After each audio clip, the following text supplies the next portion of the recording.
በማዕከላዊ ጎንደር ዞን ጭልጋ ወረዳ በአይከል ሁለተኛ ደረጃ አዳሪ ትምህርት ቤት ትምህርታቸውን የሚከታተሉ የ12ኛ ክፍል ተማሪዎች በትምህርት ቤቱ የሚደረግላቸው ድጋፍ የተሻለ ውጤት ለማምጣት እንደሚያግዛቸው ገለጹ። የጭልጋ ወረዳ ትምህርት ጽሕፈት ቤት ተማሪዎች ውጤታማ እንዲሆኑ የቅዳሜና እሁድ የትምህርት መርሃ ግብርን ጨምሮ አስፈላጊው ድጋፍ እየተደረገላቸው ነው ብለዋል። አዲስ አለማየሁ የ12ኛ ክፍል ሀገር አቀፍ ተፈታኝ ተማሪዎች የተሻለ ውጤት እንዲያስመዘግቡ አበክሮ እየሰራ መሆኑን የጭልጋ ወረዳ ትምህርት ጽሕፈት ቤት ገልጿል። ለዚህም በመጀመሪያው ወሰነ ትምህርት በመቶኛ 75 እና ከዚያ በላይ ውጤት ያስመዘገቡ 109 ተማሪዎችን በመመልመል በአዳሪ ትምህርት ቤት እያስተማረ ይገኛል። አማራ ሚዲያ ኮርፖሬሽን በአይከል ሁለተኛ ደረጃ ትምህርት ቤት ተዘዋውሮ ምልከታ ያደረገ ሲሆን ጥናት ሲያደርጉ ያገኘናቸው ተማሪዎች አዳሪ ትምህርት ቤቱ ለፈተና ዝግጅታቸው ትልቅ እገዛ ያደረገላቸው መሆኑን ነግረውናል። እዚህ የመኝታ ሰዓታችን ብቻ ነው መምጣት የምንችለው። ላይብረሪ ላይ ሄደን እናነባለን። ቅዳሜና እሁድ ከተማሪዎች ጋር የህገዛ ቢያንስ አቅም ያላቸው ተማሪዎችን ሌሎችን እነዚህም ብቻም ሳይሆን ውጭ ያሉ ተማሪዎችን በማገዝ ከፍተኛ አስተዋጽኦ እያደረጉልን ይገኛሉ። በተለያየ እውቀት ደረጃ ላይ ያለንና ከነሱ ጋር ሼር እናደርጋለን። ቤት ላይ ስንሆን ግን ብዙ ነገሮች አሉ። ስልክ አለ፣ ብዙ በጣም ዲስተርብ የሚያደርጉ ነገሮች አሉና በቃ ራሳችን ሰብስበን አናነብም። እዚህ ላይ ግን ፉክክር አለ፣ ኮምፒቲሽን ስላለ አንዱ ሲያነብ አንተ አተኛምና እነሱን እያየን እናነባለን፣ ያልገባን እንጠያየቃለን። በጣም አሪፍ ነው። ብዙ ተማሪዎች ነው ያሉበት፣ ዳይቨርሲቲ ያለበት ትምህርት ቤት ነው። አብረን ስንሆን ማለት ነው እኔ ያልተረዳሁትን ከወንድሜ እኔ እሱ ያልተረዳውን ደግሞ እኔ ያስረዳሁት በደንብ የሚጠቅም ሁኔታ ነው ያለው። የአይከል ሁለተኛ ደረጃ ትምህርት ቤት ርዕሰ መምህር ደሳለኝ መንግስቴ በትምህርት ቤቱ ባለፈው ዓመት 35 የሚሆኑ ተማሪዎችን ለፈተና ሲያዘጋጅ ቆይቶ በፈተናውም ውጤታማ እንደነበሩ አንስተዋል። ይህን ተሞክሮ በማስፋት በዘንድሮ ዓመት ለሚፈተኑ ተማሪዎች የመመልመያ መስፈርት በማውጣት አዳሪ ትምህርት ቤት የሚገቡ ተማሪዎችን ማበራከት ተችሏል ይላሉ። በዚህ ዓመት በተለይ አይከል ሁለተኛ ደረጃ ትምህርት ቤት 392 ተማሪዎች የ12ኛ ክፍል ማጠቃለያ ፈተና ይወስዳሉ።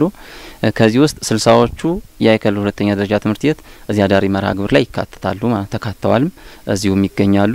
ቀሪዎቹ ወደ 59 የሚሆኑ ተማሪዎች ከአጎራባች ካሉ ከአይከል መሰናዶና ከአንትራ ሁለተኛ ደረጃ ትምህርት ቤት ተመልምለው መጥተው የተቀላቀሉ ናቸው ማለት ነው። አዳሪ ትምህርት ቤቱ ከመጀመሩ በፊት በከተማው ካሉ 3 ትምህርት ቤቶች የተማሪ ወላጆች ጋር መግባባት ላይ መደረሱን የሚናገሩት የአይከል ሁለተኛ ደረጃ ትምህርት ቤት ጉድኝት ሱፐርቫይዘር አቶ ጋሹ አለፈ ተፈታኝ ተማሪዎች ውጤታማ እንዲሆኑ ከሁሉም የትምህርት አይነቶች የይዘት ልየታ ተደርጎባቸዋል።